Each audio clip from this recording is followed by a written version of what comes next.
Hi, everybody. Welcome to Still Podcast. My name is Sierra, and introducing now a special guest, my mom. Brandon is on a small hiatus, and so to keep the content flowing, I know we've been talking about doing this for a long time. Decided to bring my mom on because, as you all know, I used to be an actor, and that meant I was homeschooled as a kid. And so not only was she my mom, but she was my primary teacher and advocate and a lot of things over the years. So I think it would be really cool if we walked through that pathway together and we tackled homeschooling from the inside. What was it was like for her as well as for me, but as a parent and also as just an adult individual trying to navigate how to go back all the way through the years of schooling, homeschooling, trying through all the different types of schools that we did because I did everything in the book, and how that's changed over time, because we homeschooled before it was cool kind of deal. I always say that because COVID parents, they were forced to homeschool and it was rough. And I know a lot of people didn't like doing it. And Yep. I think we could shed some interesting light on this whole subject. So welcome, Mom. Thank you. Thank you. Yeah. Love it. Love it. Well, let's start with why the hell do we start homeschooling? What was that main reason? Well, that wasn't my plan. Ooh. Believe it or not, the home district that we were in Orange County, California, did not have a professional children's situation. And you were in kindergarten. And legally in the state of California, I don't have to put you in kindergarten. I can keep you home until the first grade. Then I must enroll you in something. I have to show something. But as goodwill, I enrolled you in the local school in our neighborhood. And I thought it was, how nice would it be to walk you to school or to pick you up from school? And anyway, you were already an actor, already working. And when I went to enroll you, I could sign your work permit because you were in kindergarten. Once you were in first grade, I was not able to. I would have to take your work permit to the school district or the appointee of that district to sign to give you permission to work. That secured your enrollment, show that we were compliant. But in kindergarten, I could handle that. So I met with the principal of the school to say hello and to be nice and let her know that you were a professional child working. And even though I didn't have to enroll you until first grade, we really wanted to begin. And she got kind of nasty with me and said, well, if you think I'm going to sign your work permit and then let you have all kinds of absences and come out of school and stuff, you can think again. And you had only been there for 3 days.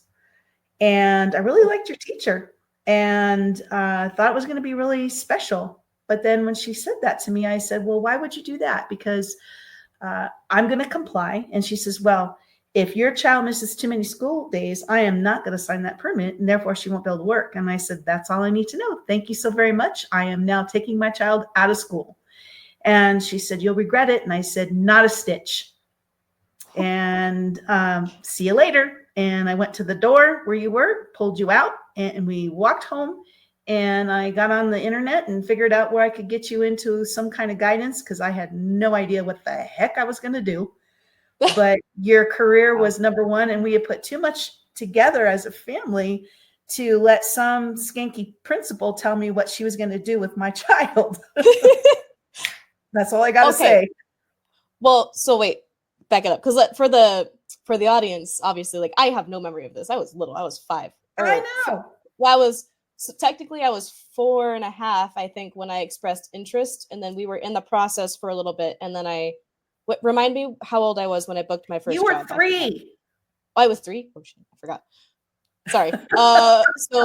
No, when did I book my first job, though? Not at 3. Oh, was it? You were 5. Yeah, 5. Okay. Yeah, I expressed interest when I was 3.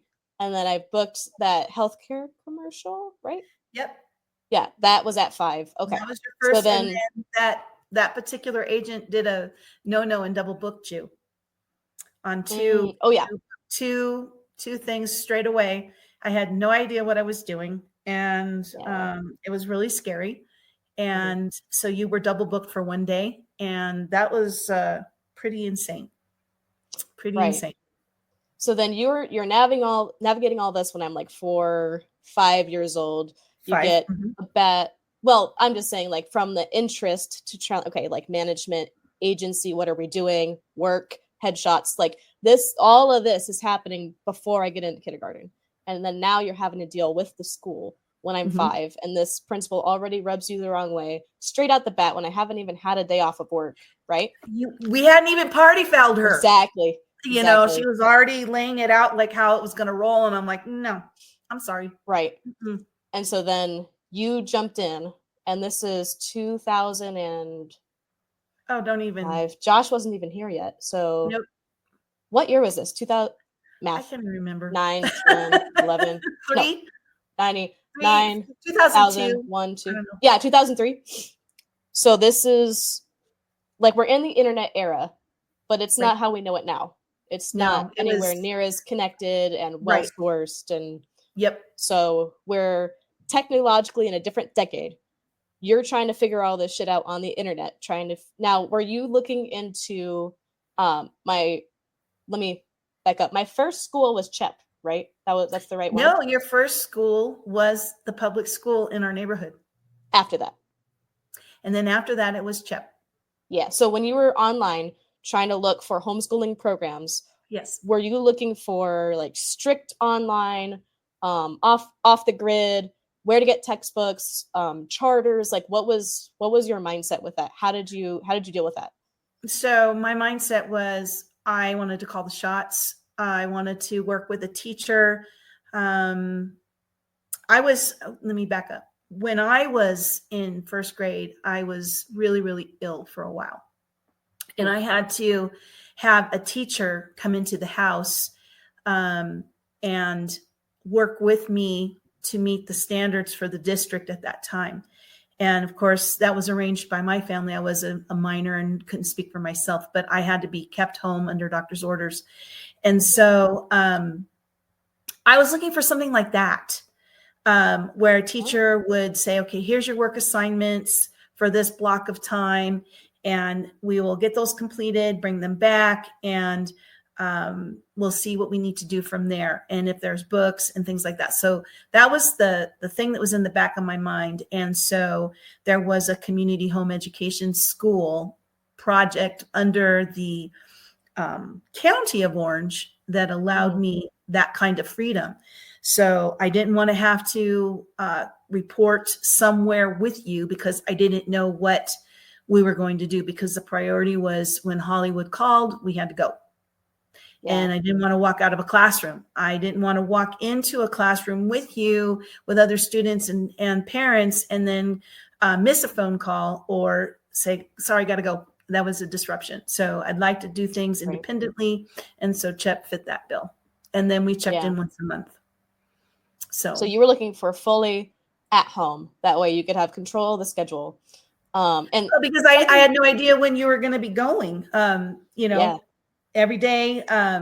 When we woke up, I didn't know. Usually by noon, if I didn't get a call, then we were home for the day and I knew what we were going to do. But in the mornings, we kept things a certain way because we did a few subjects because I had to get up and leave. So an art project wasn't done in the morning because if we were at a critical point on an art project where you needed to do something next and we had to leave, I couldn't do that. So usually they would reach out to me by 10 in that morning if you were going to be going somewhere, and sides would be sent to me. And sides are what, for people who don't know? Sorry. Sides would be a portion of a script, like a monologue or a dialogue that you would have to memorize. And your appointments usually ran from anywhere from 2 to 6 p.m. in LA. So by 10 o'clock, if there were any kind of anything that we needed to know, we would have that monologue or quick dialogue, which was probably under 10 sentences, one way or the other.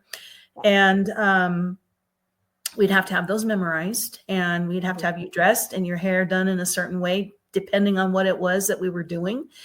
And on the road, we were on the road by noon and ready to go. So that's how it went. So we would do subjects. If we missed the afternoon on that particular day, there was always Saturday.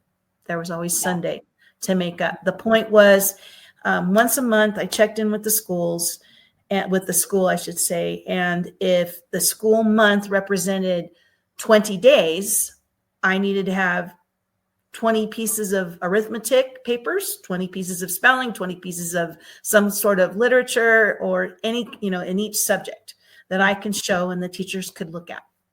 And that was how they took attendance.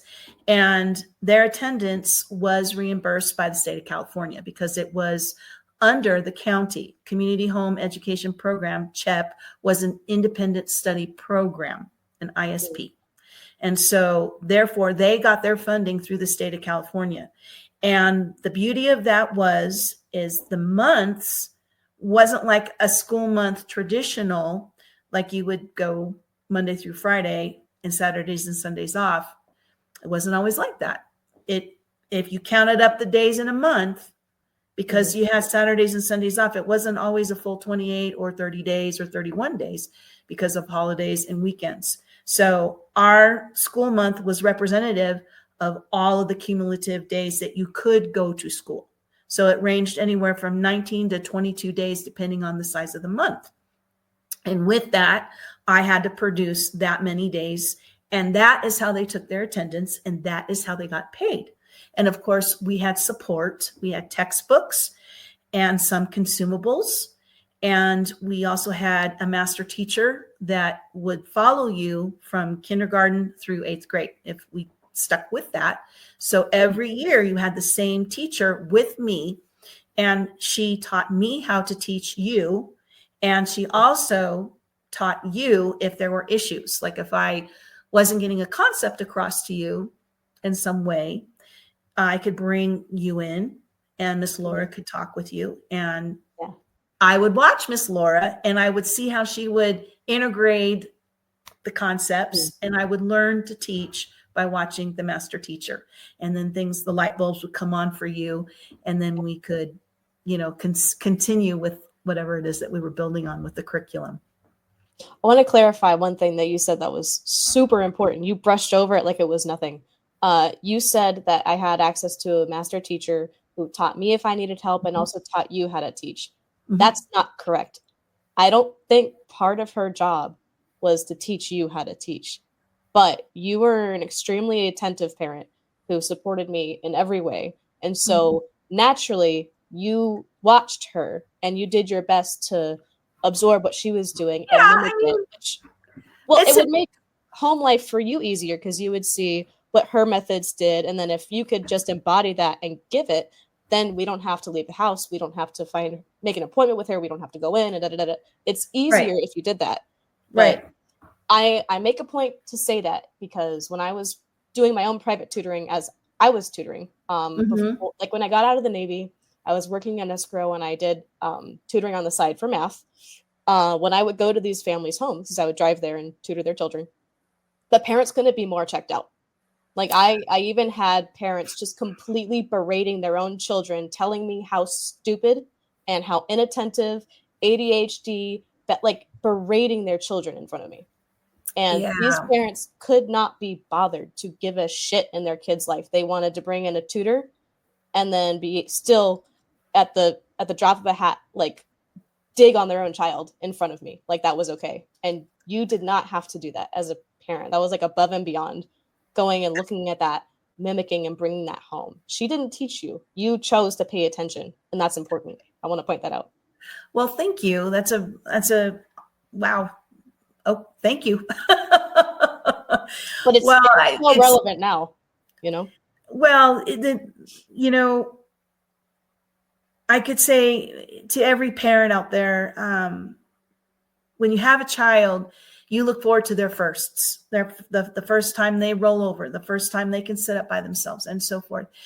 And so I had all your first and all your brother's firsts. I taught you how to read. I taught you how to write, and all of these things. But sometimes if the parent had a poor experience in school, and I can tell you I was one of those parents, I didn't like my education in the public school districts in Huntington Beach and Fountain Valley. Didn't like them. So Orange County, California is not all that. Let me just say, yeah. Say it again for the people in the back. No. So my education was horrible. And my greatest fear in having your first is that I would create potholes in your education. And that's something I didn't want to do because I had a lot of potholes in mine. And so that was the driving force. I wanted you to understand the who, what, when, how, and why, and really feel confident. And so that was a huge burden to carry, but I chose to carry that burden because you wanted to work in Hollywood. And if this is what's going to be, if we're going to do this and be all in 100% and grab that brass ring of success in Hollywood, I better daggum well make sure that my child can read and write and add 1 and 1 makes 2, because acting is a very short-lived fuse. And somewhere you're left down the road with a big pot full of nothing. And I didn't know how long it was going to, be for you. I really didn't. Yeah. So I didn't want you entering public school or entering your adulthood and then you can't write a check. You don't know how to write your name. You can't read fluently. That was the biggest thing ever. And I'm a writer instinctively. And the fact that you oh my gosh, she can't write. No, not my child. Yeah. We battled about that a lot. I do remember I hated writing so much when I was a kid. It was horrible. But she made me do it and I'm better for it. And I don't regret that at all. Like that, you made the right choices. Kids are stubborn, but whatever. Going back, because you were about to touch on it, going back to the curriculum and the potholes and stuff. So first I was at CHEP, and I do know that you experienced issues getting hold of curriculum, fighting with the teachers in there a little bit with, well, this history textbook is garbage. Why are you giving this to the kids? I want this one, or can I do that one? Or how did that, pick a subject if there's one in particular that speaks to you, but how did the curriculum work with CHEP? So just like when you're in public school and you arrange yourself to show up in the fall and they give you your tablets with everything downloaded, back in the day when you were in CHEP and when I was in school, we got our textbooks. Yeah. You'd show up and you'd have 15 books and all the consumables and you'd walk out the door going, holy crap, so that's kind of where it started. So in your 3rd grade year, for whatever reason, the state of California decided it was going to change the history they call it social studies, or they did, when you were in 3rd grade. Mm-hmm. And for me in my life in elementary school, it was also called social studies, but they decided they were going to change the whole deal with social studies. And they came out with a new textbook. And they also came out with a whole new curriculum. And inside that textbook was everything that the state of California wanted a 3rd grader to learn. And when I looked at it, I was disgusted. I sat down and one afternoon and read the whole textbook and said, no, this is not. How many pages? Probably 300. So, but there's a lot of pictures. It was a 3rd grade book. Yeah. Right. I'm not a genius. Still, but that's still, even if it's a 300-page picture book with paragraphs underneath, because I remember. Oh, there was always, discussion questions, arts and crafts and everything to do. But it was a merging of curriculum that was starting to happen. And so I didn't really care for that, but there was no substance to it. Like there was one chapter devoted to Hollywood. And I was irritated because I don't really give a shit about my 3rd grader learning about Hollywood. Well, first of all, you were in Hollywood. You were already working in Hollywood. And I really didn't want to hear anything more about Hollywood. So needless to say, we skipped that chapter. And I asked Miss Laura if I could bring in extra curriculum to enrich. And her words of encouragement were, yes, you can enrich, but I need to see what it is first, so that I can know if I can assign credit. And credit meant obviously for your grade, even though I was doing the report card, she had to approve it. And then also it had to count for a work day so that the school could get paid. Yeah. So there's a bit of an Remember, incentive there. Yeah. that was the attendance situation. Mm-hmm. So, and she approved everything that I brought in because it was of substance. And I asked her, I said, why are we having such choppy crap in a textbook? And one of the things she told me, which I've never forgotten, was that there's a board of people at the state of California that makes decisions for mathematics, for literature, for history, and everything in between, for each subject. This is what she told me.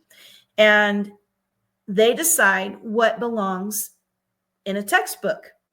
And they might reach out to Macmillan or Pearson or some of these big textbook folks and say, this is what we're looking at. And then they come back with it. And she says, the problem is they never take anything out. They just keep adding stuff and adding stuff. And then the books actually kind of split, and certain districts will get textbooks that might be relevant to various things and under the guise of social studies. And then other districts get this. So there isn't one textbook that the state of California uses. They offer a selection of social studies books or what's on a tablet for each school district and school board to vote on. Right. Which is, so each school board can look at it and say, oh, yes, I want one packed with DEI. Yes. Oops. No, you're good. No, I'm kidding. No, facts, right? I don't want to mention the Holocaust. Oh, yeah. Was the Holocaust in my textbook? Not in third grade. Not in third grade. Not in any textbook. That's why you read about the Holocaust in separate books. Like the Diary of Anne Frank. Yep. That's why I insisted that you read that. And I remember fighting you about that because it seemed boring and I didn't understand it, because the format, for those of you who haven't read it, it's a diary format. You're reading entries. And so I didn't quite understand what I was reading at first, whatever grade I was in. It was like not quite clear to me. And so I fought you a lot on that. I remember that. But anyway, I ended up actually liking it towards the end, which is ironic, liking it as much as you could like that book. I understood the value of it. Let's put it that way. So let's stick to CHEP. How many years was I in CHEP, by the way? First through the seventh grade year. 7th grade year. So I was like 11. No, that's not right, because I also went to a private school for a little bit, right? What was the timeline on that private school? Let's jump into the timeline there. Yeah. And so I asked Miss Laura at CHEP, and she was such an amazing woman, if we could step away and try for 1 quarter a private Lutheran school. And there was an opportunity because of connections to get a discount on tuition. And it was hard because your brother being young and always running to Hollywood, it was getting the best of me. Like a little bit. age. Manage the age difference in 2 different curriculums and stuff. And I thought it might be good for you to get out of the house and get with other children. And one thing that I didn't like about that particular private school was that the 3rd grade teacher that I had you in the fall, you were there 1 month, and she came to school intoxicated. And I had to teach that class the whole day because I didn't have anybody. Wait, I don't remember that at all. You taught the class? And I'm so glad. I walked in and I saw that she was intoxicated, and I walked out, went to the office, reported what I saw, and somebody from the office pulled me aside, and I said, if you don't remove her, I'm going to bring in the authorities. And they said, we have nobody to teach. And I said, I can teach. And they said, would you mind subbing? I said, I will do it for 1 day. And it was a Friday. And so that's the way it went. So for the whole class, that whole day, they removed her, and I taught a bunch of 3rd graders. So, whoa. And After that, we went right back to CHEP. Yeah, because not only she might have been intoxicated on something or other, but I seem to remember that she was abusing opioids possibly at the time. Is that what came out later? Was she abusing opioids at the time? Yeah. Was that? And that came out, but at the time you can't tell. Right. Because she was kind of slurring and it was awful. Yeah. But I was like, I am not leaving my child. And other parents would just be dropping their kids off and because they had to go to work. I didn't have to go to work. And so I actually called your grandmother and she came and picked Joshua up because I had a stroller, know, and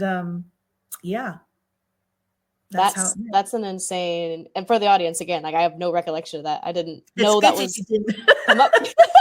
I'm sure you did fine, but again, my God, what a selfless moment to what parent, like you just said, most of them have to go to work. What parent, even if it's like a stay-at-home mom, comes in, drops their kid off, but has the wherewithal to notice that the teacher's not all there, and then is like, oh, let me just sub. No one does that. Who does that? Thanks. Well, like maybe it happens. I'm not going to say it doesn't happen. I don't know, but that's definitely the principal in that, the principal in that school was kind enough. She had an outline for subs. Oh, good. And it was a very scanty outline, but the books were there and there was an outline, and I didn't mind being in front of a bunch of little kids. Yeah, and you raised kids your whole life, so. The thing about, but you had some people tell you that I was scary. Well, that's scary, Sierra. My mom don't take no bullshit. No. That's what it is. That's so funny. I love that. I love that I'm reliving this with you right now on camera. That's great. Okay, so I did literally 1 month at that school with a wild, addicted teacher. You pulled me out. You brought me back into CHEP. Yep. And then I remember you said till 7th grade year, which is like what, 11 or 12? I can't remember, something like that. And then that was like the first initial chunk of my young adolescent life. And so what were some concerns that you had, besides just the curriculum? Like, what were some major concerns that you had about me, either developmentally, socially, anything in that realm with regard to homeschooling? Well, you enjoyed being home, it seemed, because there were freedoms. When we weren't running to Hollywood, I never put a bell schedule together, like a strict bell schedule. So, at 11 o'clock, if you're in your jammies and Josh is in his jammies and you guys want to play and do art for an hour before we start school, that was always something that we could do. Or, interject the story. If it's raining, and then we would go outside and rescue earthworms and throw them on the grass. And then that was they were drowning in the gutters. Yeah. Right. But so you enjoyed those things, but I kind of thought it was, sorry, I digressed there, but no, you're good. We could turn that into a science lesson though, Well, we did. But I thought it was good for you to be around some peers that weren't Hollywood kids and that were just kids that didn't have any connection, because most of our time now was spent with other families that were professional, and it was just very difficult. There was no reality in it. And I thought other kids your age who were going through whatever that was in that time of their life, I thought you should be about that too. But I still wanted that freedom. And so there was a hybrid school that did certain subjects in the classroom and then certain subjects at home. And so I thought that would be kind of cool. And it would also prepare you potentially for college, because we'd have to report to a campus. I'd be dropping you off because obviously you wouldn't be driving, and because you were young, and you would have to just wander in on your own into that classroom environment and survive, figure out where you're going to sit, figure out who you liked, who you didn't like, listen to a teacher that wasn't me, absorb and learn from that person, and try to make sense out of the textbooks and the standards that that teacher had for you, in that environment with other kids talking and being goofballs and whatever that would come along. And then go home and do homework and have an expectation that teacher is going to expect you to return next week with completed tasks, and you'd have to, and I had no control over it. There was no reasoning with me. There was no excuses. If you didn't do the work, you didn't get the credit, and you get a big fat 0, and you'd have to learn how to take a test in an environment with other people. And I know that's, some people don't test well. And I was really concerned about that, because there was no, at home, I can make the house quiet. You can go on the dining room table, or you can go in the living room where you needed to and take a test. And that's not how life is. So I thought this might be good for a while. So to be clear, what school was that? I think I know what you're talking about, but which one was that? I can't say the name. It was, if I'm not mistaken, wasn't I a freshman going into that school though? No, I'm preferring not to say the name. I understand. But wasn't I a freshman going into that school? No. No, there's another one. You were, that I'm just forgetting. You were in 8th grade, something, you did junior high there. And then I took you off. Was it charter? I took you off grid. You went through high school with me. Oh, off grid. I'm sorry, I can't remember. It's so blurred for me, all this stuff. You did the portion of, you did 7th and 8th grade in that school. And it was good. I didn't mind it. But it was just something that, the end result was you weren't going to go to a 4-year college right out of. Yeah. And I already knew that. And see, that's the other thing. A lot of parents think that kids have to go right out of their senior year into a 4-year college. And I didn't want that for you, period. I don't care how smart or scatterbrained or anybody.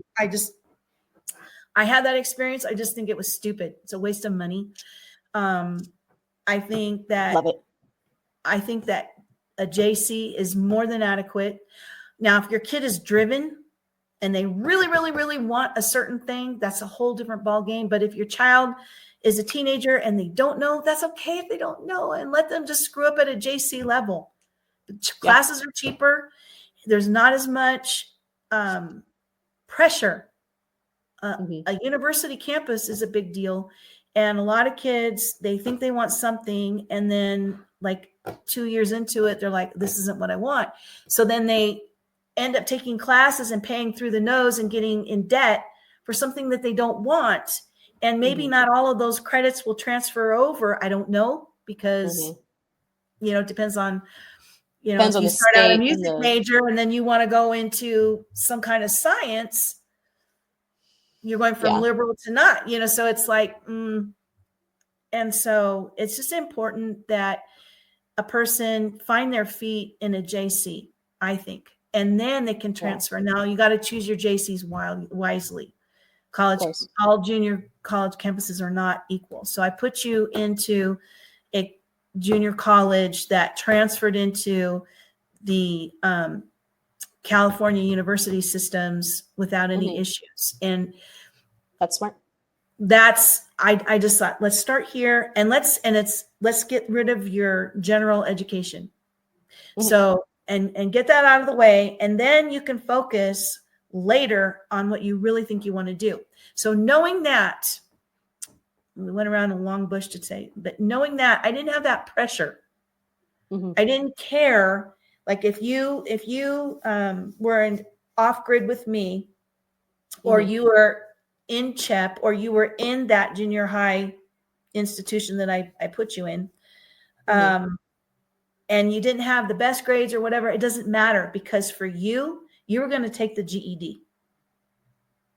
Yeah, right. That's a good perspective shift. And I wasn't ashamed of a GED. That was your fate, because you were going to graduate from me, and then you're going to take a GED. And not the high school equivalency, because in California that's not thorough enough. I wanted you to have the Yeah. GED. And I knew that HLC if you and were going to go GED. into the armed services or civil service, if you were going to go into a 4-year, I knew the GED was more than acceptable. Or even if you were going to go into a trade situation, trade school, it would be more than acceptable. So the pressure was off. Mm-hmm. Whereas in high school, you get the crap beat out of you. You got to get this grade. You got to do this. You got to do that. You got to get this into your transcript if you're going to go to a 4-year, and you have to apply by this date and this time and da da da da. I didn't want any of that for you. So Not the to idea mention, was to learn. I'm sorry.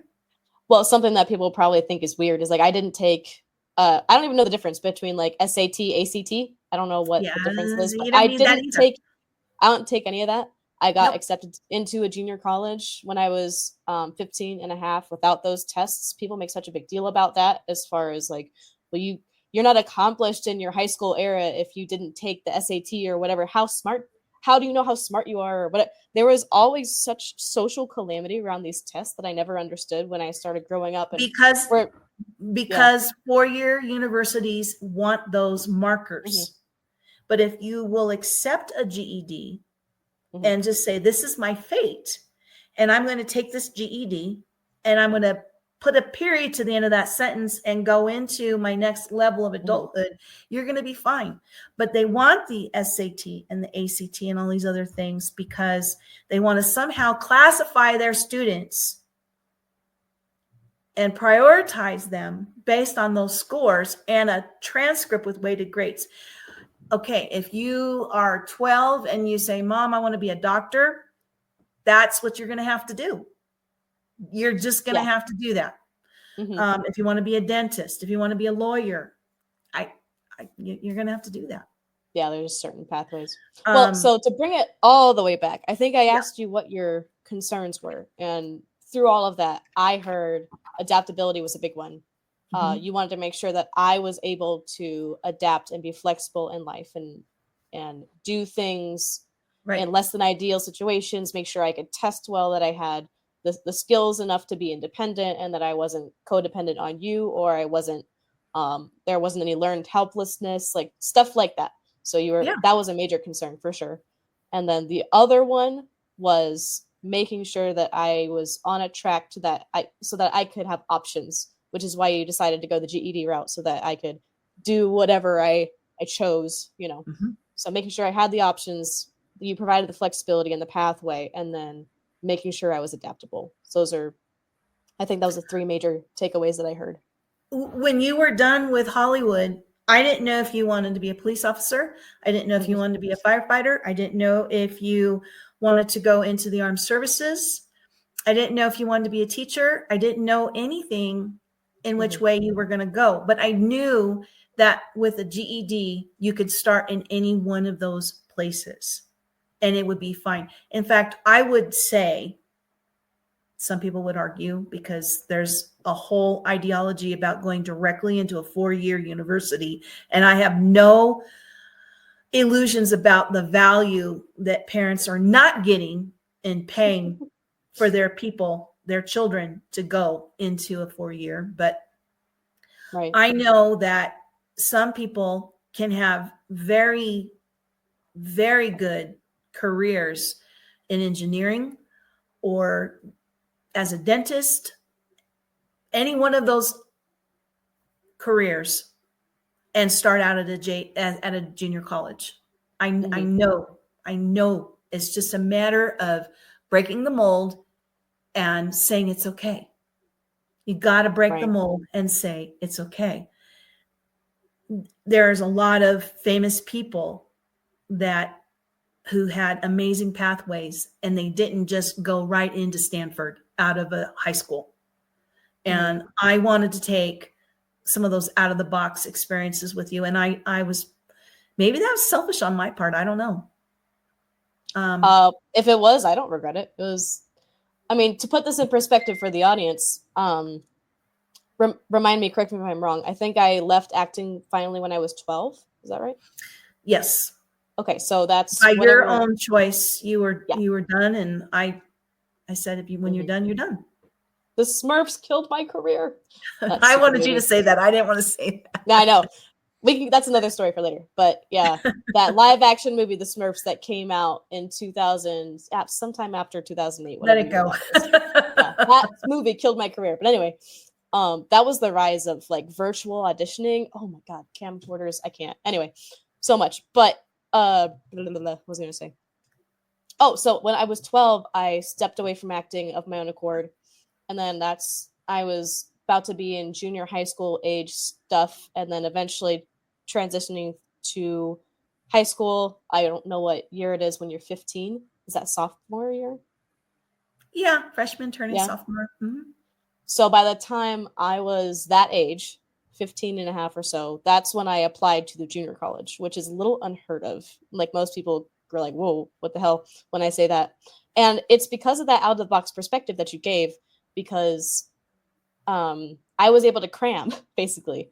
I still remember this conversation to this day. I was like, why do people have to go through 4 years of high school? How much curriculum is there? Like, is there that much that you have to know? Does it take that long?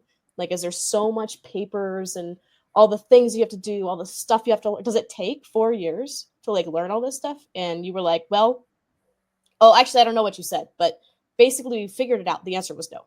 And I figured that if I could crunch high school into 2 years, then I would be 2 years ahead of the game. And so, as much as this was also spurred by you, a lot of it was me too. I remember being like, I don't want to start my life when I'm 30 or something. I want to be hitting the ground running at like 18, 19. There was a financial element to it. I remember wanting to just be ahead of the curve all the time in life. I don't know why. I was just driven, I guess.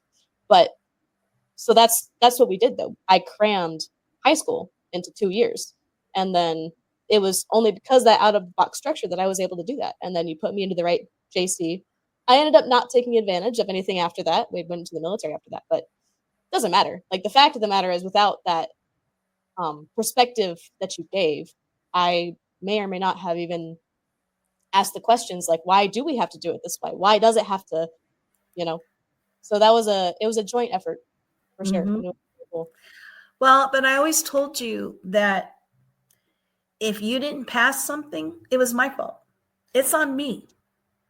Mm, somewhat, yeah. It's your D's or F's, not that you got any, but if you didn't do something by their grades standards, Mm-hmm. that was me. Wasn't your failure, your lack of, had nothing to do with your intelligence. It was me. It was my report card. Your report cards were my report cards. Very simply. And I always felt Well, that way. I want to put that in perspective though, because no one grew up in our household. That's not to say that you didn't chew me out if I was being lazy. So I want to be clear. This was not a mom living vicariously through her child, like Right. your report card is mine. Like, no, what she's getting at, I think, is, at some, and this is what I mean, like coming at this perspective, like what was it like to homeschool as an adult individual who's been out of the school system for 20 something years at this point? What's it like to go back through first, second, third, fourth, all the way through? Go back and immerse yourself in these subjects and see how much you remember. So, and I even went through that as a tutor. I was 24 when I was tutoring, I think. And that was less time than you away from the school system. And I already forgot a lot of like fifth, sixth grade math. And I was enough to relearn. It was quick, but I still forgot it, you know? Like there's something to be said about that. And so when you say that your report card, my report card was yours, it was It was a reflection of my ability to to teach. instill Yes. some kind of knowledge. Hmm. Your abilities fell to me, Right. you know. But then if I wasn't towing the line, you would reinforce the Oh, standard, of course. Like mm-hmm. that was always the case. It was never, Mm-hmm. there was no coddling here. I remember No. lots of arguments about that. I just wanted to make that clear for the audience because I get defensive about my mom. No, But because you can't say my dog ate my paper, because I would watch that dog eat that paper. right, because it was in the house. Because it Yeah, was in the no, house. everything was in the house. So let's pivot away from the curriculum and the school aspect for a little bit. Let's dig into when you reunited with your band group in whatever year that was. My God, I think I was like 9 or 10, something like that. Yeah, And 2009 or 10 or something like that. Yeah. Yeah. You reunited with your high school buds from band, and all of you had kids by that point, Mhm. and you started going around, and we would do pool parties over there at this guy's house because he had a cool pool or whatever, and there'd be Mhm. stuff that we hosted and yada yada, whatever. Yep. Everyone had a good time, but you Mhm. got a lot of flack for homeschooling. Mhm. What were the things that they would say to you?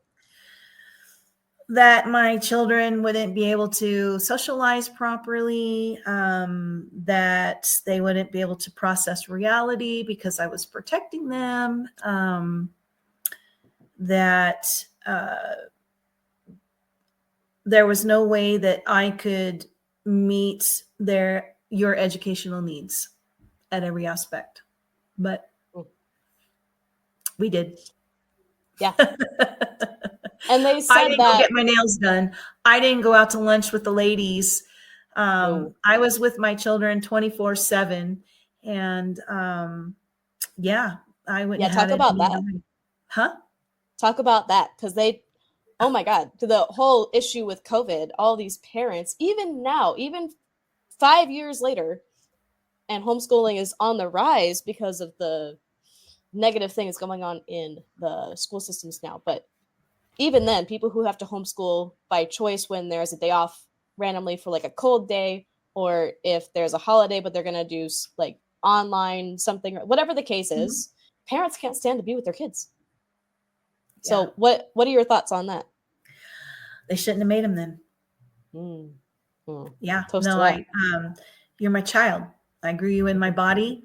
I birthed you, and it's it's a joy for me to be a mom. And did you piss me off? Absolutely.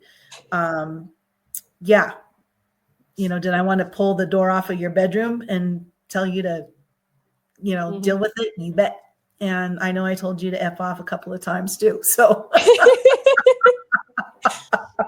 But like at I at was a any point, Medea. That was what you and your brother think. You guys teased me and said that I was Medea. Okay, then don't pull the chain. That's what I'm going to say. Don't pull that chain. Mhm. I'm not But afraid. See, no, let me just say the go ahead. problem with today's parents, in my opinion, is that they're afraid to upset their child. They're Mm. afraid that their child's going to hate them. I don't care. It's not my job to make you like me. Okay. My job is to educate you. My job is to make sure you are safe, you are well fed, that you have what you need. And of course, my job is to love you because you're my child. But Mhm. I don't care if you don't like me. You're going to do what I tell you to do when I tell you to do it. And what? Flashbacks. Yeah. Mhm. Absolutely. And that's the problem with parents today. Oh, little Azure, he's going to have a problem if I tell him no. No. The answer is no. You're going to tell him no. So I love it. I love it. Yeah. and if your Even child isn't oh, thriving in an environment, it's on you as a parent to figure out why. It is not the school's responsibility. It is not the dojo's responsibility. It is not the studio's responsibility where your child takes music lessons or vocal lessons. It's not. It's the parent. mhm. So, and if you can't figure out what's up with your kid, then you grab your child and you be their best advocate and you go fight through whatever it is that is in them and you sort it. Mhm. And if a doctor or a therapist isn't doing it, you make another one look just like them until you figure it out. You just don't stop. That life needs to flourish. That life that you created and grew needs to be able to grow, needs to be Mhm. able to hold their own in the world. And they've got from birth to age 18. And I will tell you the scariest moments in my life weren't during birth or whether I was going to miscarry, if I was eating right when I was pregnant or whatever. It wasn't when you all were 2. It wasn't when you were 10. It was when you turned 18 because I legally had no Mm. legal power. I had nothing. If you screwed up, I could not do anything for you. When you were 16, If y'all made a mistake, I could sort it with you. We could talk.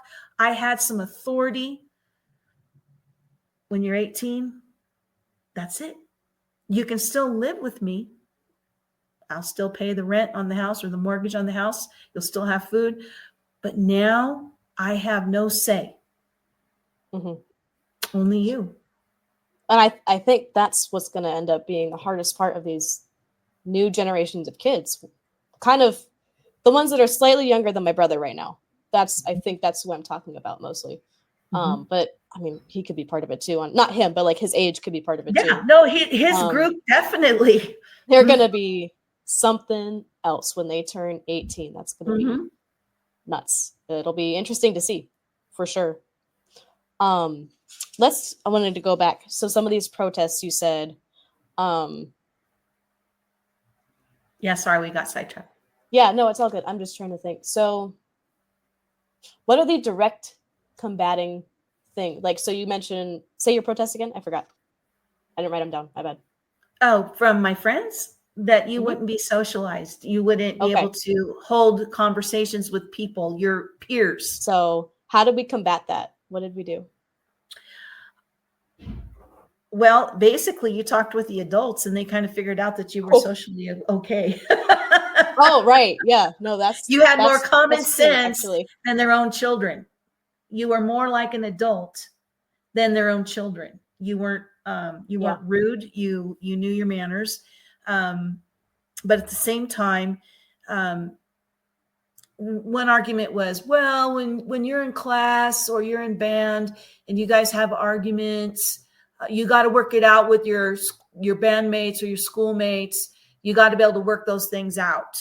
Well, you didn't seem to have a problem marrying into the pool of children that we high schoolers that came back together and had our pool parties. You were playing with all the girls in the pool. And if somebody was being rude, you would tell them, why are you being rude? And they'd be like, huh? That's funny. So because you didn't have to, being homeschooled, you didn't live in judgment every single day like kids do in elementary schools over what you wear, how your hair was, what your speech was like, what your interests were, if you liked a certain boy or didn't like a boy. None of those things mattered. Didn't matter what color your socks were or how you laced your tennis shoes or what jewelry you were or were not wearing. None of that mattered. And so when somebody was really wrapped around the axle in a social group of your peers and they were like, oh, that's not a brand that I know, or why is she not wearing XYZ? You didn't care. It didn't matter to you. You were freed from that. And so you'd be like, why is that a big deal? Who cares? Put on a pair of shorts. Let's go. It not in those words exactly, but it didn't matter. Yeah. You looked at them like they were smoking crack. And then they were like, oh, that's so okay.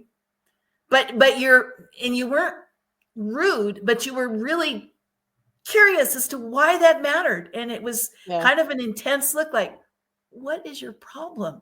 Why are you having this meltdown? And they would be like, they didn't have answers because they were so trained in the ideology of this is how I have to respond. This is how I have to react because I'm in class all the time in school. And this is what we do. This is how we bully. This is how we get bullied. And so you're just like, whatever. I don't live to dress. I dress to live. Right. Quite true. Still true. Yeah. Yeah. All right. So that was one. So, and I do remember socializing with the adults a lot more at the party because the kids were like boring. They didn't have anything to talk about either. Yeah. They were chit-chatting about themselves or they would want to like go do like, it was all very cliquey at the parties. And I'm sure that was hard. That was fine. I didn't care, but I was just like, well, if you guys are going to do that and exclude me, I'm bored. So let me go talk to the adults because they had something to say. That's exactly what you did. If they were doing something that you deemed stupid or irrelevant, you went on to the next thing. Yeah, I remember that. And soon as the adults watched you cope, because they thought you weren't going to be able to cope in a play group. And as soon as they realized, oh, she's fine, the wind of their sails was gone. They couldn't say anything because you were contented. You were doing whatever it is that you wanted to do in the moment, and you weren't like, Mama, she called me funny looking. Whatever. You didn't do that. There was none of that. So right. Well, then I also, to stay busy, because I had a look at chicken moment, but PE credit was also one of the things that we had to navigate doing homeschooling because they needed PE. I don't know what the requirements were for that. Maybe you could speak to that. But what ended up happening is you enrolled me in karate. And so that was how I started my journey in martial arts that I'm still doing now, which is nuts.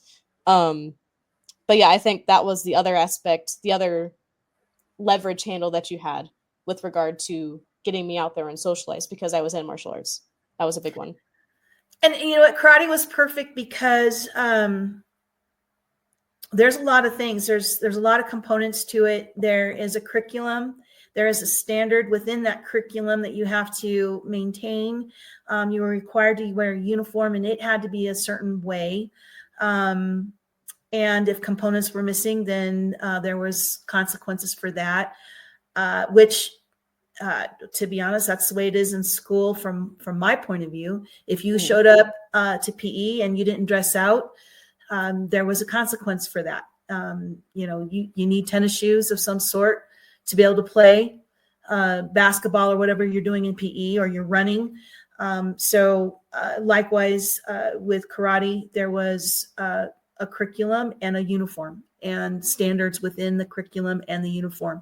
And you needed to show up to be able to participate, to get anywhere. And it was based on your merit. It had nothing to do with anything else but what you put into it. So the burden fell on you. If you didn't participate in class, then you never grew. And so it was up to you solely, had nothing to do with me. Yes, I paid the bills. Yes, I drove you there. Yes, I waited in the parent area for you to get done, but you had to do that. And then the other thing I liked about it was there was social interaction, but there wasn't social. There was a time to talk, and there was not a time to talk. There was a time to be in someone's personal space and be controlled in that space. And then there was a time where you needed not to be in someone's space. You need to sit your butt and be quiet and learn and be ready to whatever sensei told you to do. And so there's a multitude of layers in taking martial arts: coordination, fitness, memorization, muscle memory. There's a bunch. I can't go wrong. So well-rounded. And it's expensive. Yes, it was really expensive, but it was worth every penny because it made you who you are today. And I didn't have anything to do with that. And that's the thing. I wanted separation, not because I was tired of you, because I sat there through every class. I never left you. So, but you needed to be, my whole thing was I didn't care whether there was socialization in it. I wanted you to function in a world without me as your mother or me as your teacher. So you had other teachers in the dojo that had requirements for you. And if you didn't meet their standards, they'd call you out. And there's nothing I could do about that. And you were a minor at that point, but it was on you. I couldn't intervene and go, oh, but my little girl just got her feelings hurt. They'd be like, so she can do it again. And I never did that, for the record. But but none of that crap. So I had a moment just now where it's like, man, I don't have enough fingers to count how many times I've had to have an interaction as a teacher, as sensei, an interaction with a parent, where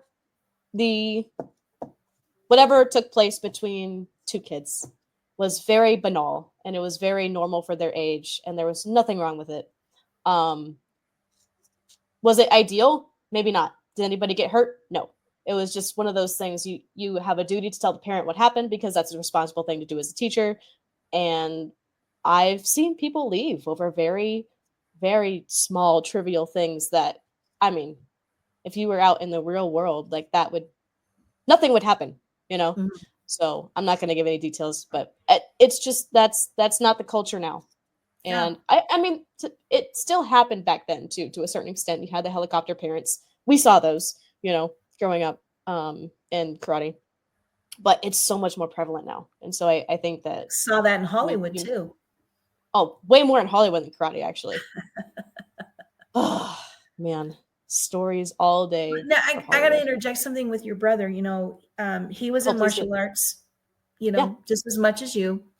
But then he also had a love for baseball. And because we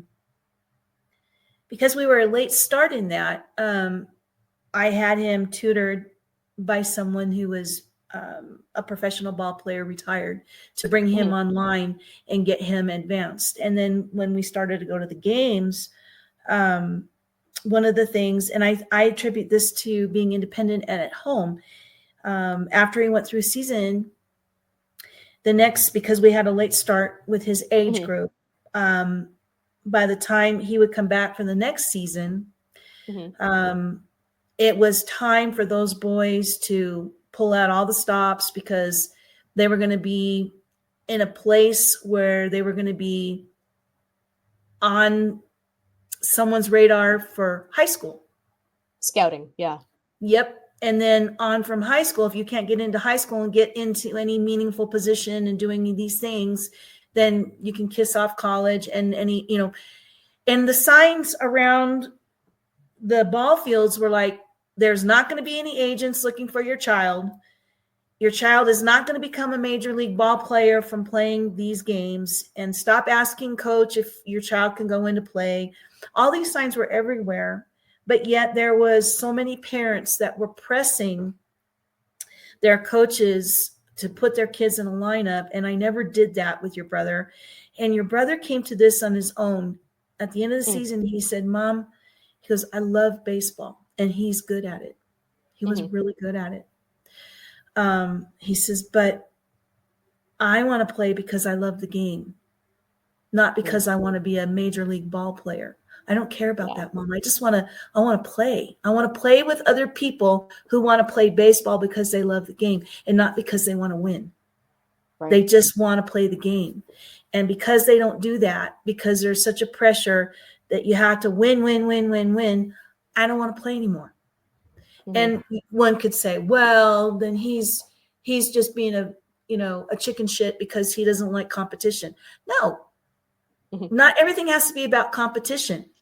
Right. You can do something because you love to do it and you love the details associated with it.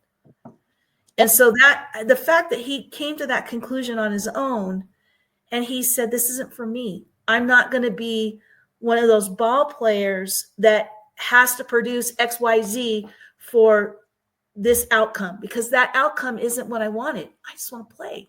And nobody on my team wants to play. So he would have been that perfect kid in the Sandlot movie that would just go out in a decrepit place in the park to play ball. And he would have played until the lights went on in the streets, and then he'd have come home all dirty and happy because all he wanted to do was play ball. Right. And so homeschooling gave him that independence.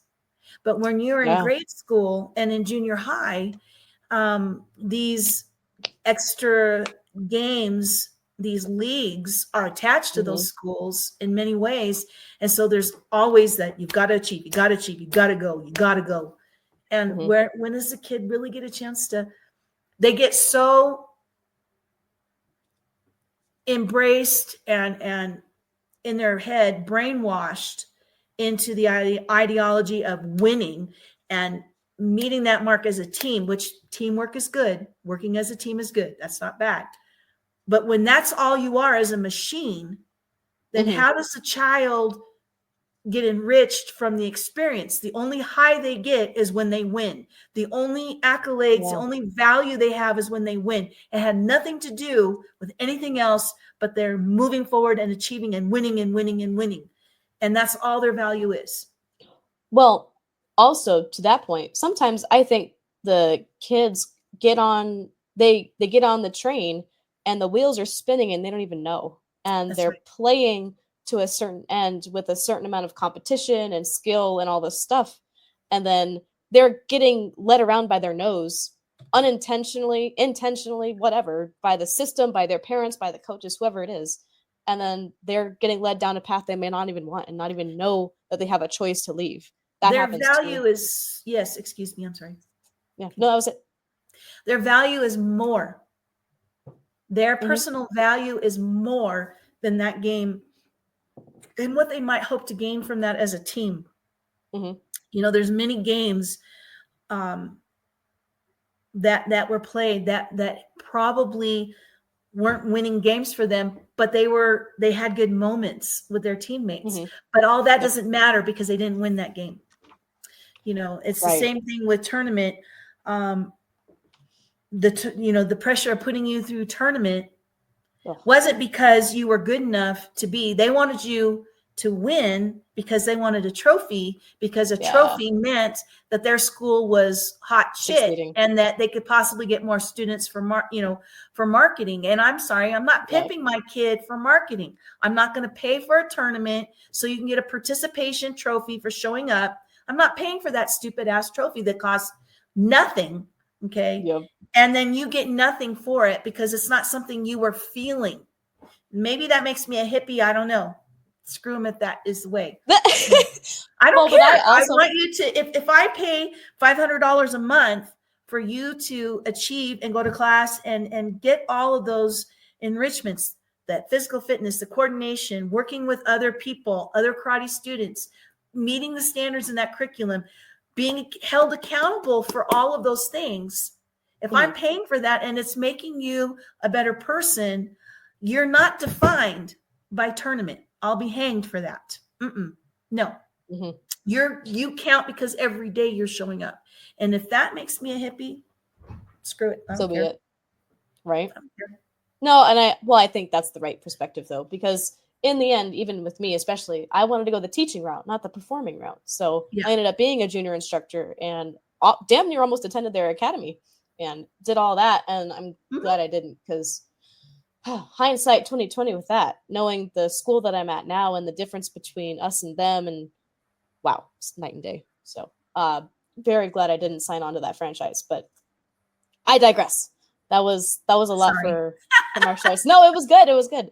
That's all very relevant because it speaks to, again, the flexibility and the freedom of breaking the mold and doing what you felt there. I'm starting to realize as we're having this conversation, you were able to really exercise the moral high ground, if you would, in many aspects of her life all simultaneously. And that probably taught me a lot of lessons as a kid that I didn't realize I was learning.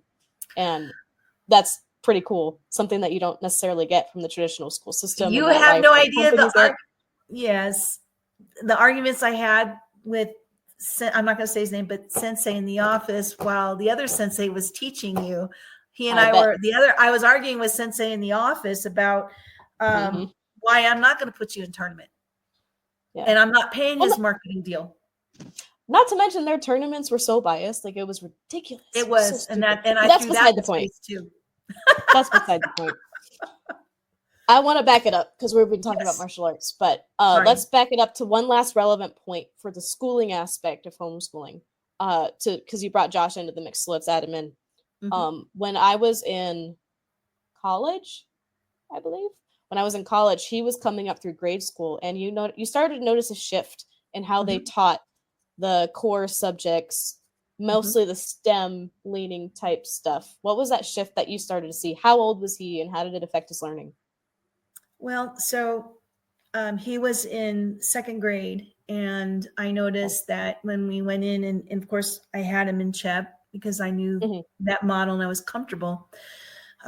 Same teacher, master teacher that brought you up, saw him, from infancy until, so there's value to that. There's value in having one teacher take your child through every year instead of being handed off to another. But absolutely. Sadly, Common Core came into play, and it was, I disagreed with Common Core. So it came into mathematics, into arithmetic, and your dad and I were 100% against it. And unfortunately, that's the way California was going with their textbooks. And I looked into some private schools within the county. And every time I spoke with the faculty. Yes, there is Common Core. Yes, there is Common Core.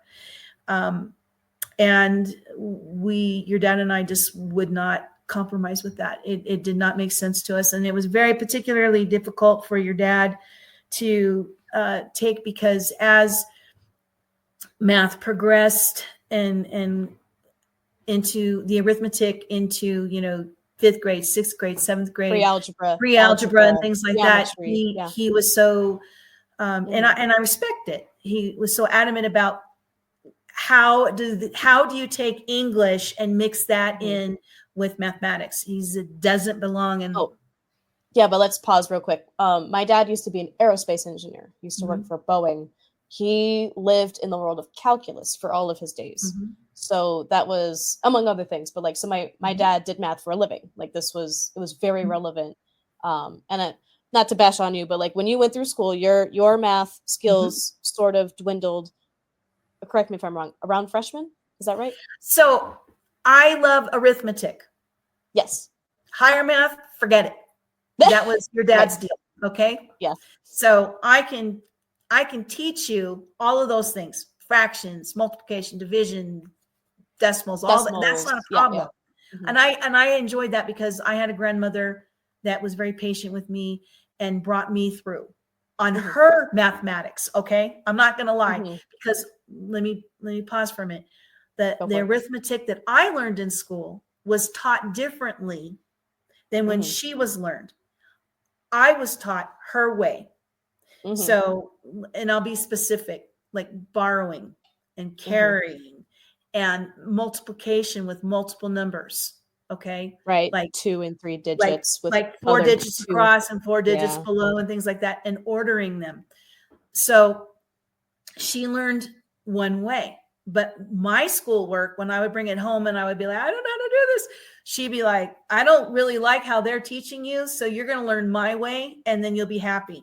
And that's how it happened. And I was able to function. And the teacher that I had, the teachers accepted it. They didn't fight me because the end result was appropriate and I was doing okay in math. This Common Core thing wasn't going to happen. And so what I did, a lot of it was teach you and your brother in the way that my grandmother taught me. Okay. So she was the greatest generation. Okay. That's cool. You want to name generations. She was the greatest. Okay. I'm Gen X. So greatest generation, skipped and went into Gen X. Gen X is teaching you and your generation. And you're like millennial. I'm X. Z. Are you? I'm sorry, not X. You're Z. I thought you're on the cusp of Z and millennial. Yeah, but I'm on the cusp on the Z side by a couple of years. But it all matters. And people go, what does that matter? Well, it matters because when, again, you have school boards picking textbooks that were designed at the state level by individual educators with degrees and PhDs that think they know everything, and they really don't. And they organize the data, put it into a textbook, give the school board's choices, and they're assembled in that way. The end user, which is the student, has to do what they're told, and they take in what's in those textbooks. So it's almost like a poison that just drips down. It's terrible. And that's how I saw it. So Common Core was not an option. And that was what was infiltrating all of the textbooks when your brother was coming up. And so the only thing I could do was go out of state. And so I looked for online programs, and your brother was educated through the textbooks that came from the state of Florida. Oh, wow. Because they didn't have Common Core. And I might add, it was a private school that was a Christian school. So it was Christ-based, but it was the same same arithmetic that anybody in a school district in the state of Florida would have. No Common Core at that time. Can you, and I didn't ever experience Common Core, so I don't know what it looks like. Do you remember it at all? Like, can you give an example? Or if not, that's okay. It was a long time ago. I can't even, not without a piece of paper. But what they did was they at the second grade level and at the first grade level, because this is what we were finding. And then we skipped out of it. So I don't have knowledge of higher stuff because I wasn't in it. But what we were seeing was the idea of integrating sentences, language arts, grammar into combining. That's why it's Common Core, bringing in mathematics and English or grammar, language arts, combining the two so that the child can have multifacets of being able to use arithmetic to actually write a sentence. And it was ridiculous. They do not belong together. And most of the time, it pisses parents off. And so my heart goes out to people during COVID that had to homeschool their kids if they have Common Core, because if they didn't learn Common Core in their upcoming, they're not going to understand it unless they go through a class with a teacher that says this is how the state has given us, because the teachers are given lots and lots of information on how to teach it. So that they can disseminate it through the students, so the students can then test properly at the state level when the states want all this information. They want to know what's coming out of the students. Are the students meeting the math levels, the reading levels, and blah, blah, blah. They want to know that. So the teacher, when they get the curriculum, they've got to take it in and spit it out and disseminate it so the student can take it, incubate on it, and then produce. And that's tough. Well, not only is it tough, I would argue it's not working.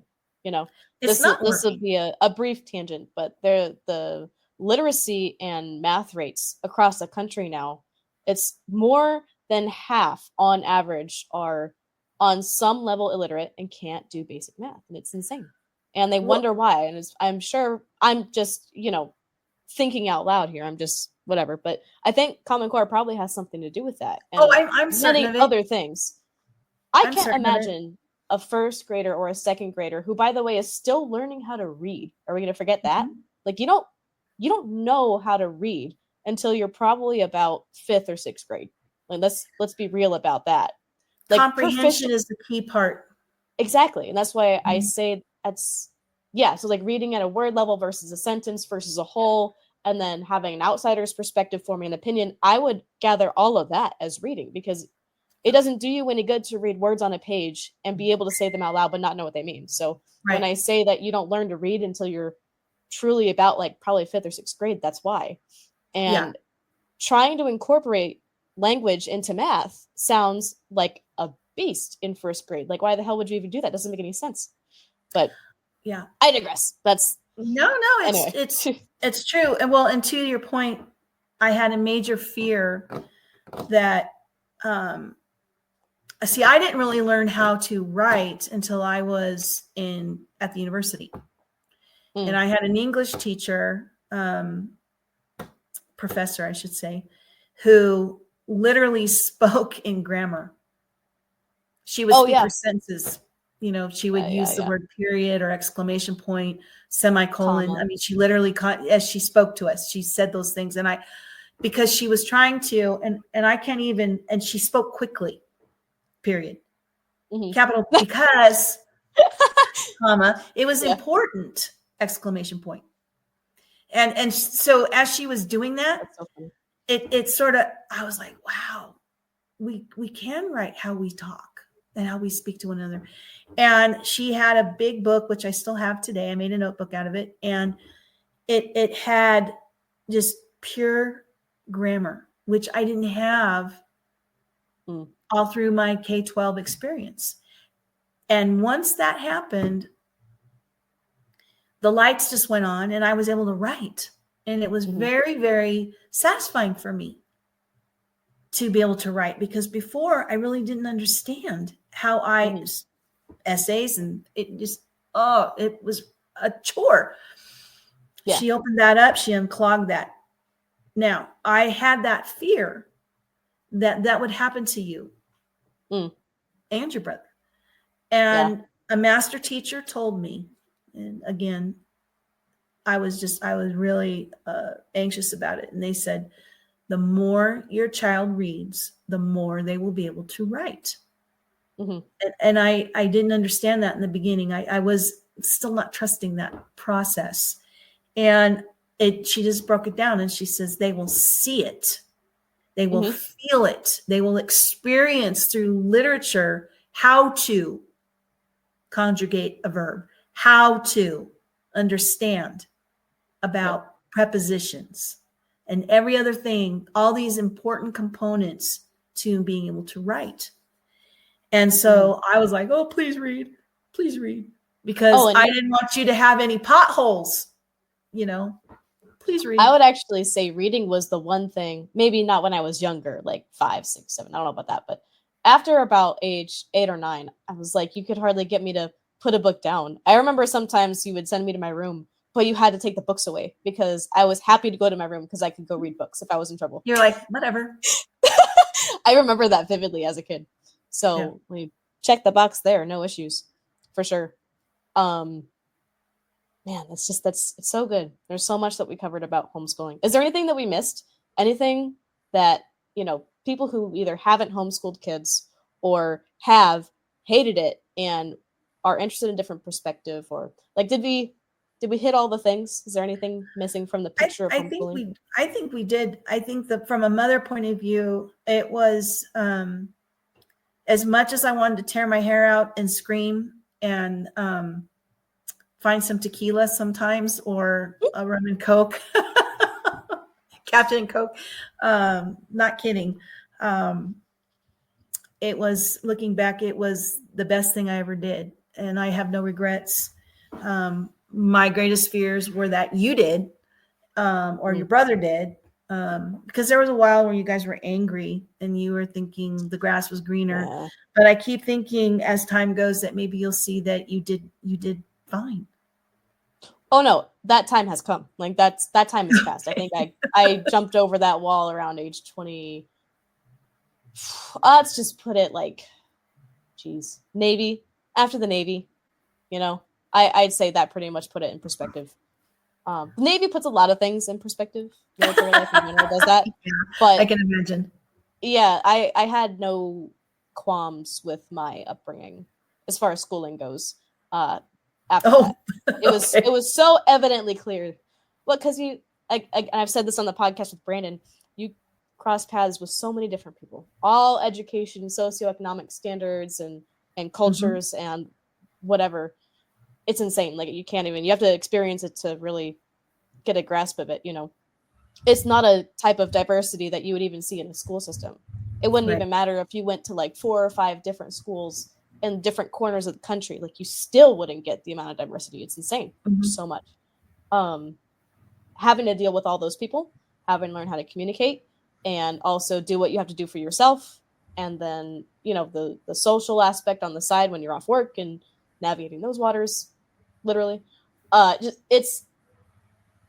There was absolutely nothing wrong with what kind of schooling I got when I was a kid. And it was actually probably better in most circumstances. I loved it because everything was a lesson. Mm-hmm. And I can't say that enough. The books were there. There was always that responsibility, and belonging to an institution like CHEP, an independent study program, where I was held accountable as a parent to produce documentation that gave you 19 to 23 days of school a month. That was a good training for me, so that when we went off grid, I still had standards. Right. Because there was an indoctrination about that and how important that was. But then at the same time, when we went off grid completely, I was relieved because, again, our whole lives, everything was a lesson. Making marshmallows in the kitchen was a science experiment, but then you were also learning to cook. Oh, yeah, right. Man, actually, let's briefly wrap it up with that, because those were fun. Let's just do some back and forth, because I remember a few that stood out to me. The most major one being I was able to vote in Obama's election back in 2008. Yes. Like, actually vote.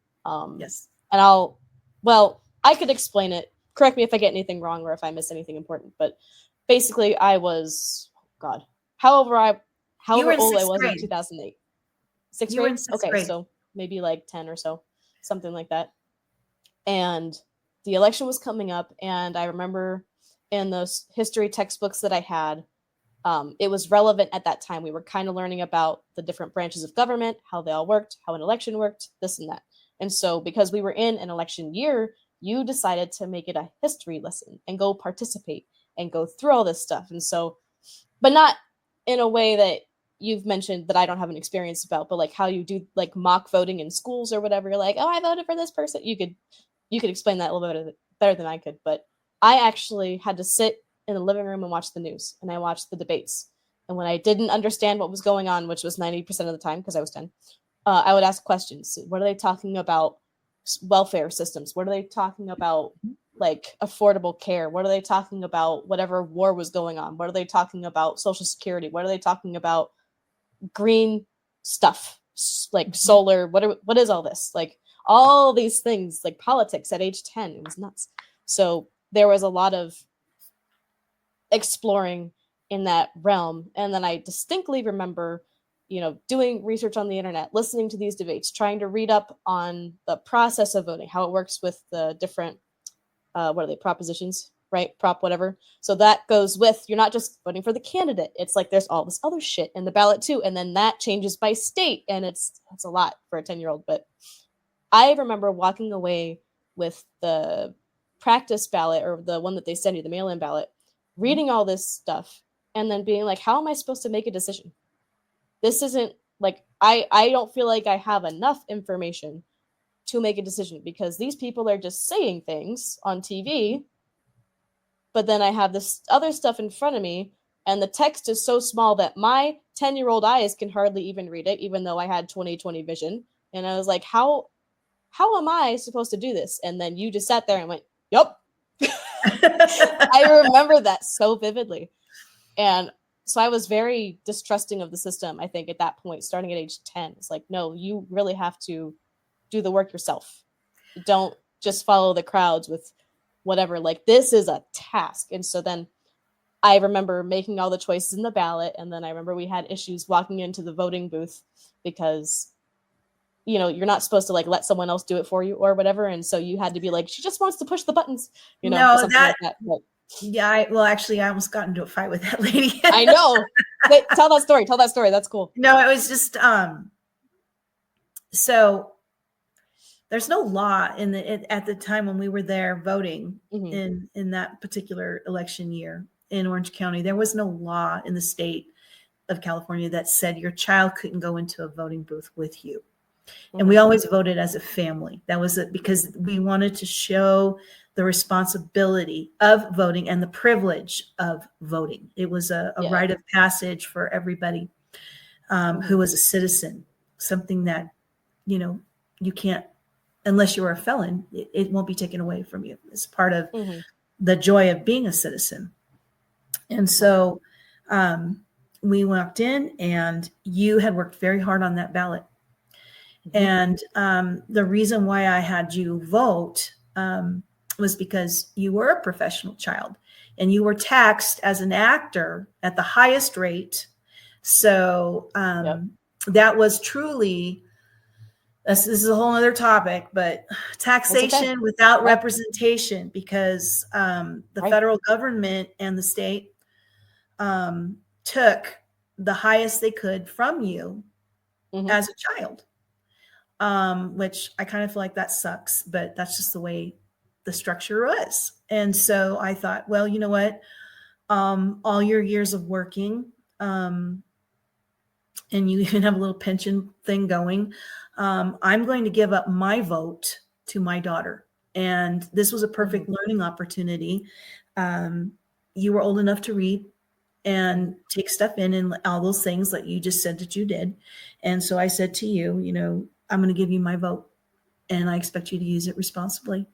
And you'll do what you need to do. And whatever your decision, I accept, because this is your vote. I'm not going to sit here and helicopter over you after I've given up my right to vote to my daughter, who was taxed with no voice. That made me feel good that I was sharing with you. And so you worked hard on that and you got everything how you wanted it. And I'll be hanged if some bitch at the center tell me that I can't bring my daughter in. I'm sorry, it ain't going to happen. So, we walked in and you had your papers and you were quiet. We were well dressed and very, we didn't do anything wrong. The only thing that we did that was a little weird to that lady's mind was that you and I walked into the voting booth area together. What are you going to do? You're a minor. You're in with me. You literally stood in front of me and I was wrapped around you. You stood. Yeah. You weren't looking at someone else's paper. We were behind a black curtain and she was like, and I looked through and I'm like, back off. Back off. My child is going to learn. She's going to push the buttons.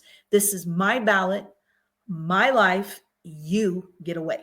And she's like, well, that's again, no, there's no rule. There's no law. I'm not going to have this discussion with you. If we have to have any further talk, it'll be with the police department. Get away. And she was like, and I was like, bye. And so then, no, I really irked. No, I love it. I love it. And so then you went in and I guided you, made sure that you were understanding the machine. And it didn't take long for you to figure out how to do this machine in California. And it was that. So, if an illegal can vote. Yeah. The same. Yeah. Anyway, I'll stop. Sad state of the world today. No, yeah, for real. So that was one. That was a really good one. Were there any other life projects that doubled as school projects that you could think of that stood out to you? Well, I liked Where the Wild Things Are. You made a diorama. Oh, yeah, that's right. That was a little book report diorama thing. Yeah, that was cool, I guess.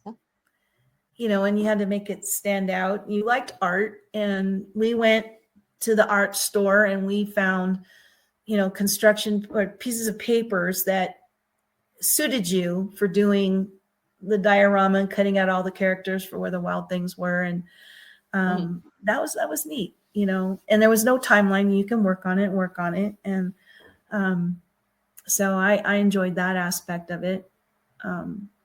There's many moments. I liked when we had a big refrigerator box and you and your brother made a big house out of it, and it stayed in our family room for like almost, I don't want to say, at least 2 weeks. I remember that. Yep. And you guys cut out windows and you made your own house within our family room out of this big box. And you brought in all your books and all your things, and he did too. And you guys you watched television through the windows and the doors. And I don't know, I guess I am a hippie. I don't know, bohemian. I don't know. It was fun. That's funny. I think another good one, maybe the last one, the Disneyland project. That was cool. I don't remember why we started doing that one though. Do you remember why we did the Disney project? Yeah. Because the curriculum in the school that we were in at the time was talking about transportation and past, present, and future, to teach concepts about the Industrial Revolution at a very, very, very young age. Okay. Going from a horse-drawn carriage to all of a sudden an automobile, and then something space age. And so we happen to have Disneyland passes as a family. And so I thought, well, rather than looking at pictures in a textbook, let's go to Disneyland.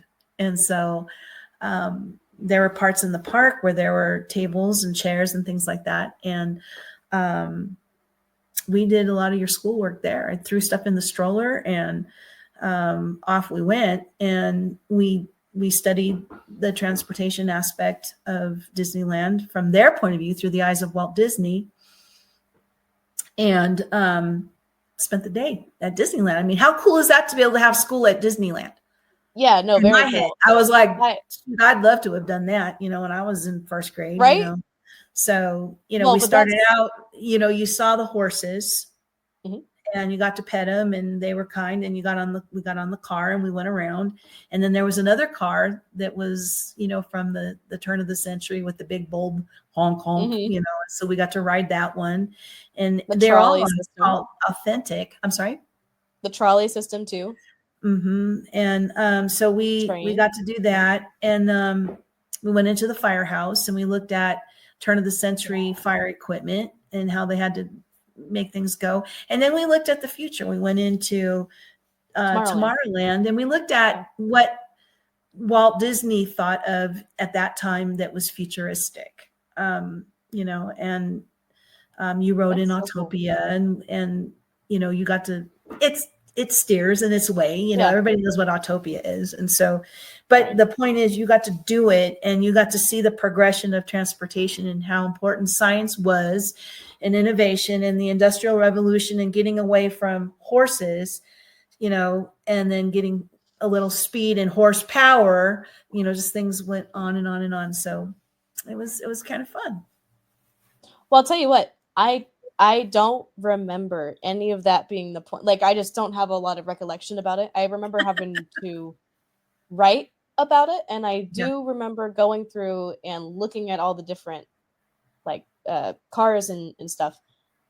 God, I had forgotten the details and the purpose, but wow, in hindsight, what a beautiful symbolic way to experience Disneyland in a way that I'd It forgotten as was an adult. Like, fun. that's to go to Disneyland as a kid and have your parent challenge your perspective to look at it as an through the evolution lens, as far as like the modernization of society, essentially seeing the old school transportation and getting more modern and more modern, even if it's just a stupid ride and the monorail and like all this, like Mhm. that's a lot for a kid. I didn't appreciate it till this second that you retold that story, because one, I forgot, and two, like, wow, that's a lot. That's super Well, cool. it's cool because in the very end, when you boil it down, the one of the macro things to take away would be this was a man's dream that he made a Yeah. reality. Mhm. And they always say, well, you put your mind to it, you can do anything. Well, he did. He put his mind to it and he Quite did literally. something. Yeah. Hmm. And then we got to experience it. And then we did our own little thing within his world that he created. So, it was a special time for me. Um, I don't regret it. And having you kids with me 24/7 was amazing. That was a gift. It was a gift. Even when I had to go to the bathroom and you guys were passing notes under the door. I just Yep. really, or the time I, open the door that I'm sitting there and the dog jumps up on my lap. So I'm trying to go to the Oh my goodness. bathroom. I know this is probably TMI. I don't care. Yeah, that's fine. Sitting on the pot and there's the dog on me, Tux is on me. You're trying to yell at your brother. Your brother's yelling at you. You guys are fighting over the remote. And I have to go to the bathroom. And I'm like, you guys. And okay, I'm going to tell you, do you remember how I cleared you guys out? No, but I'm nervous. I said, all right, I'm going to fart. Yes. Yep. I figured. Oh, always with the toilet humor in the household. That was a sleeper. Sorry. Always. We have a toilet humor family. I don't care. That's great. No, I love it. I do remember that now. Yeah. That's funny. This has been such a cool talk. I think we covered a lot about homeschooling and parenting and lifestyle and the symbolic lessons that you can teach your children through many different avenues that aren't obvious to everybody. So I thought that was pretty cool. Thank you. Thank you. Thank you for sharing with me. Thank you for the invitation. It was fun. Hope we can do it again. Love to be with Brandon too. Oh, that'd be great. Yeah, we'll probably have to do I'm not sure how 3 would look on here. There's probably a setting for it, but yeah, that'd be fun. For sure. All right. Well, if we were going to have you back, what would you want to talk about besides? I think we didn't exhaust homeschooling. There's so much, but like, oh my God, what would you like to come back and talk about next? Oh man. Gosh, people in their 20s. Oh, okay. There we go. That's a chapter. I like it. Only if I can bring my Medea with me. Of course. Yeah. All right, let's right. put a pin in it for the people who are in their 20s. Get ready. Hopefully, we will be back on schedule with Brandon here in the next couple weeks. And maybe not. If not, well, maybe we'll squeeze in that 20-year-old lesson in here with my mom. But thank you guys for listening, and we appreciate your time and attention. And Mom, thank you for being on with us. Thank you. Loved being there. Have a good night, guys.